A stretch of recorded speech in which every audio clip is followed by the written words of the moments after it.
ടർക്കിയിൽ ഒരു റിസോർട്ട് എന്ന് പറയുന്ന ഒരു ഏരിയയുമായിട്ട് ബന്ധപ്പെട്ടി അവിടെ ഒരു ഗ്രാൻഡ് കട്ടാർ എന്ന് പറയുന്നൊരു ഹോട്ടലിൽ ഇന്നലെ അവിടുത്തെ സമയം രാവിലെ 3 മണിക്കാണ് തീ പിടിക്കുന്നത്.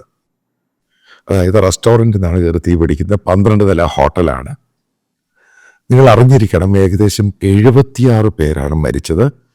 52 പേര് സീരിയസ്ലി ഇഞ്ചുവേർഡായി. അതായത് തീയുടെ പേടി കൊണ്ട് പലരും ആ ഹോട്ടലിൻ്റെ മുകളിൽ നിന്ന് എടുത്ത് ചാടി, അങ്ങനെ പലരും മരിച്ചു. ഈ പലരും ഇഞ്ചുവേർഡ് ആയേക്കുന്നത് ഹോട്ടലിൻ്റെ മുകളിൽ നിന്ന് എടുത്ത് ചാടിയിട്ടാണ്. അപ്പം അതിലാദ്യം ദുഃഖം രേഖപ്പെടുത്തുന്നവരെല്ലാം സുഖം പ്രാപിക്കട്ടെ. മരിച്ചുപോയ കുടുംബങ്ങൾക്ക് എല്ലാ രീതിയിലുള്ള ആദരാഞ്ജലികൾ. അങ്ങനെ ഒരു അപകടം ഉണ്ടാകാതിരിക്കുവാൻ വേണ്ടി നമുക്ക് ഒരുമിച്ച് ഈശ്വരനോട് പ്രാർത്ഥിക്കാം. ഇതാണ് ആദ്യത്തെ കമൻറ്റ്. ഇതുമായിട്ട് ബന്ധപ്പെട്ട് ഇതുമായിട്ട് ബന്ധപ്പെട്ട് ഈ സംഭവം ലോകത്ത് മുഴുവൻ ഫ്ലാഷായി. നിങ്ങൾ സോഷ്യൽ മീഡിയയിൽ ആരെങ്കിലും കണ്ടോ ഇമോജി ഇടുന്നത്? ഒരാളെങ്കിലും ഈ ഇഷ്യൂ വന്ന് പത്രങ്ങളിലൊക്കെ റിപ്പോർട്ട് ചെയ്യുന്നു. ആരെങ്കിലും ഇമോജി ഇടുന്നത് കണ്ടോ? സന്തോഷിക്കുന്നുണ്ടോ? എല്ലാ രാജ്യങ്ങളും ഈ സംഭവത്തിൽ ദുഃഖം രേഖപ്പെടുത്തി. അതായത് ടർക്കിയുടെ പ്രസിഡന്റ് ഇത് ദുഃഖാചാരണ ദിവസമായിട്ട് 2 ദിവസം പ്രഖ്യാപിച്ചിരിക്കുകയാണ്. അതിനെപ്പറ്റിയുള്ള അന്വേഷണം നടക്കുന്നു. എങ്ങനെയാണ് തീ പിടിക്കാൻ കാരണം? അവിടെ ഫയർ സേഫ്റ്റി സെക്യൂരിറ്റിയുടെ കാര്യത്തിൽ തന്നെ അന്വേഷിക്കുന്നു. കാരണം ശരിയായ രീതിയിലല്ല ഈ സംഭവങ്ങളൊന്നും വർക്ക് ചെയ്തില്ല എന്നാണ് പറയുന്നത്. അത് റിപ്പോർട്ടുകൾ പല രീതിയിൽ വന്നുകൊണ്ടിരിക്കുകയാണ് മീഡിയയിൽ. കാരണം ഇത് ദുരന്തമാണ്. ഇത് മാൻമെയ്ഡ് ആണോ, പ്രകൃതി ദുരന്തമാണോ ഒന്നും പറയാൻ പറ്റത്തില്ല. അതൊക്കെ പിന്നീട് പറയാൻ പറ്റത്തുള്ളൂ. ആരും ഇമോജി എടുത്തില്ല. അതിൻ്റെ കാര്യം എന്താ? ദുരന്തവും അപകടവും ആക്സിഡൻറ്റും ഒക്കെ എപ്പോഴും ആൾക്കാർക്ക് വരാം. ഇത് സ്വാഭാവികം. ഇതിനകത്ത് അസ്വാഭാവികമായിട്ടൊന്നുമില്ല. അങ്ങനെ ആണെങ്കിൽ ഞാൻ നിങ്ങളോട് കാര്യം ചോദിക്കട്ടെ. ഈ ടർക്കി എന്ന് പറഞ്ഞ രാജ്യം ഈ കർഡിഷ് മേഖലയിൽ, അത് സിറിയയുമായിട്ടുള്ള ഭാഗത്ത് അവർ കൊണ്ട് ബോംബിടുന്നുണ്ട്. അവിടെയുള്ള കർഡിഷുകാർ ഇത് കണ്ടിട്ട് ഇമോജി ഇട്ടോ? ആരെങ്കിലും നിങ്ങൾ കണ്ടോ ഇമോജി ഇടുന്നത്? ചെയ്യത്തില്ല. കാരണം അവന് മാന്യതയും മര്യാദയും ഉണ്ട്. അതാണ് ഇതിൻ്റെ കാര്യം. അവിടെയാണ് പറഞ്ഞിട്ട് അടുത്ത ഇമ്പോർട്ടൻറ്റ് പോയിന്റ്. ലോസ് ഏഞ്ചലസ് ഇതുമായിട്ട് കമ്പയർ ചെയ്ത് സോഷ്യൽ മീഡിയ ഞാൻ കണ്ടത് ഈ സംഭവം നിങ്ങൾക്ക് എടുത്ത് കാണാൻ പറ്റും. ലോസ് ഏഞ്ചലസ് ഇതേപോലെ തീയുണ്ടായി. ഇപ്പം ലേറ്റസ്റ്റ് കണക്ക് വരുന്നത് 15,000-ഓളം വീടുകളാണ് കത്തി നശിച്ചത്. ഏകദേശം 30,000-ഓളം ഏക്കർ സ്ഥലം കത്തി. പക്ഷെ അവിടെ ആൾക്കാർ മരിച്ചത് 28 പേരേ ഉള്ളൂ. ലേറ്റസ്റ്റ് കണക്കാണ് ഞാൻ ഇത് പറയുന്നത്.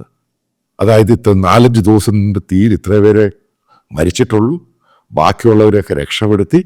പക്ഷെ ഒറ്റ തീ ആലോചിച്ച് നോക്കുക. ടർക്കിയിൽ മരിച്ചേക്കുന്ന ഹോട്ടലിനകത്ത് അത് 161 റൂമുണ്ട്. 237 ഗസ്റ്റുകൾ ഉണ്ടായിരുന്നു അവിടെ. 76 പേരാണ് കൊല്ലപ്പെട്ടത്. ആരും ഇമോജി ഇട്ടില്ല. ഇതിൻ്റെ കാര്യം എന്താ? കാരണം ഇത് മനുഷ്യനാണ്. പക്ഷെ മൃഗങ്ങളെപ്പോലെ ചിന്തിക്കുന്ന കേരളത്തിലെ മിനി പാകിസ്ഥാൻകാരും ഇമോജി ഇടും. ഏത്? ലോസ് ഏഞ്ചലസ് കണ്ടിട്ട്.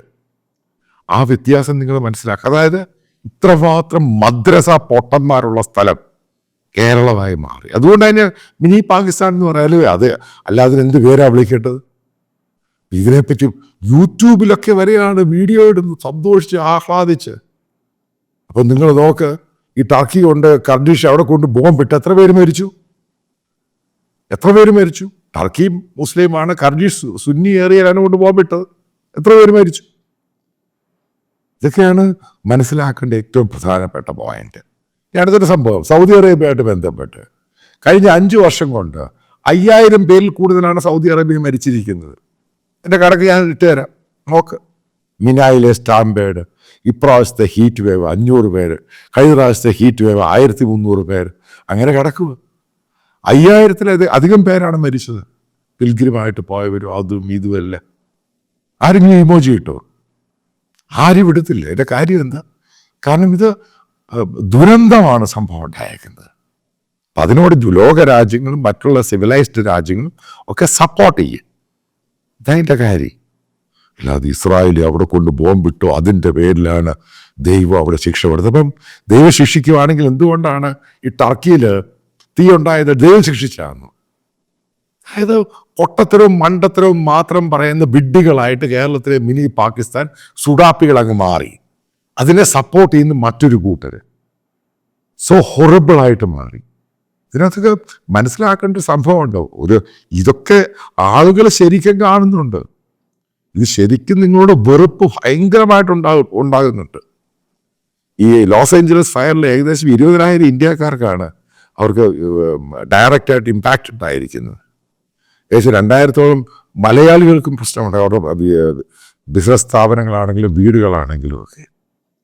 ഇതുമായിട്ട് ബന്ധപ്പെട്ടൊക്കെ ആലോചിച്ച് മനസ്സിലാക്കേണ്ടതാണ് ഈ പറയുന്ന വൃത്തികെട്ട സൂടാപ്പികൾ. കാരണം അവൻ്റെ തലയ്ക്കകത്ത് മുഴുവൻ മതം കയറി കിടക്കുക, മതഭ്രാന്ത്. ഇവനാണ് പറയുന്നത് highly cultured society.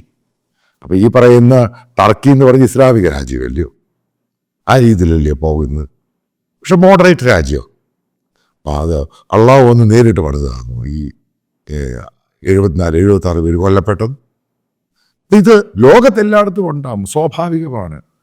Holy city അല്ലയോ സൗദി അറേബ്യ, എന്താണ് കഴിഞ്ഞ 5 വർഷം കൊണ്ട് 5,000 പേര് കൊല്ലപ്പെട്ടത്. അതിനകത്തൊക്കെ അനുകമ്പയും സപ്പോർട്ടുമാണ് ലോകം എല്ലാവർക്കും കൊടുക്കുന്നത്. അതിനകത്ത് സന്തോഷം പ്രകടിപ്പിക്കുന്ന ഒരേ ഒരു കൂട്ടർ ഇവർ മാത്രമേ ഉള്ളൂ. ഉറപ്പായിട്ടും പാകിസ്ഥാൻകാർക്ക് സന്തോഷം, ലോസ് ഏഞ്ചലസ് ഫയർ സന്തോഷമാണ്, ഇതേപോലെ സംഭവങ്ങൾ സന്തോഷമാണ്. അതായത് മതം തലയ്ക്കകത്ത് അത് മാത്രമേ ഉള്ളൂ. മതത്തിൽ കൂടെ മാത്രമേ ചിന്തിക്കാൻ സാധിക്കത്തുള്ളൂ. അതാണ് നിൻ്റെയൊക്കെ ഏറ്റവും വലിയ പ്രശ്നം. അതുകൊണ്ടാണ് നീ എവിടെ പോയാലും ലോകം നിന്നെ തടയുന്നത്. ലോകത്തെ ഒരു രാജ്യത്തും, അതായത് പറഞ്ഞു വരുന്ന സംഭവം, പാകിസ്ഥാൻകാരനെ പോലും ഇപ്പോൾ UAE കയറ്റുന്നില്ല. ഇതിൻ്റെ കാര്യം എന്ത്? കാരണം മത തീവ്രത, കാരണം ശല്യമായെന്ന് മാറി. ഇതിൻ്റെ കാര്യം എന്ത്? ഇതിനൊരു സൊല്യൂഷൻ നിങ്ങൾ തന്നെ ഉണ്ടാക്കുക. ഇത് മറ്റുള്ളവരെ പഠിക്കേണ്ട ആവശ്യം എന്തുവാ? പാസിസം എന്ത് പാസിസം? അതെനിക്ക് പാസിസത്തിൻ്റെ അർത്ഥം അറിയോ? പാസിസം വിടുവാത്തരം വിളിച്ച് പറയുന്നത് പാസിസം. അതിപ്പോൾ ഒരു കാര്യം മലയാളികൾ മനസ്സിലാക്കുക, ഈ പറയുന്ന വർഗീയ മത തീവ്രവാദികളെ ഒഴിവാക്കിയില്ല എങ്കിൽ കേരളം അടുത്തൊരു ഗാസയാകാൻ പോവുകയാണ്. അതിൻ്റെ ലക്ഷണമാണ് ഓരോന്നും കാണുന്നത്. അല്ലെങ്കിൽ ഒരു ആക്സിഡൻറ്റിനെ ഇത്രമാത്രം സന്തോഷിക്കുന്നു, തീന്ന് സന്തോഷിക്കുന്നു, ആ ഒരു കൂട്ടർ ഇവർ മാത്രമേ ഉള്ളൂ. അപ്പോൾ ഇവരെ കരുതിയിരിക്കുന്നത് വളരെ ഇമ്പോർട്ടൻ്റ് ആയിട്ടുള്ള മെസ്സേജാണ്. Not to trust these guys. അവസരം കിട്ടി, ഇവർക്ക് സന്തോഷവും അങ്ങ് ആഹ്ലാദമാണ് ഈ സംഭവം കാണുമ്പോൾ. അത് കരുതിയിരിക്കേണ്ട സംഭവം. കാരണം ഇന്ത്യ പറ്റിയൊരു രാജ്യമല്ല നിങ്ങൾക്ക്. ഒരിക്കലും ഇന്ത്യ എന്ന് പറയുന്ന രാജ്യം പറ്റിയത്. കാരണം പണ്ട് മുസ്ലിം ലീഗിൻ്റെ ഡിമാൻഡായിരുന്നു മാപ്പിളസ്ഥാൻ, അതായത് പാകിസ്ഥാൻ അത് ഈ പറഞ്ഞ മാപ്പിളകൾ താമസിക്കുന്ന സ്ഥലത്ത്. ഇവർ മിനി പാകിസ്ഥാനായി. അതെന്താ വലിയ വ്യത്യാസം എന്തു? So horrible.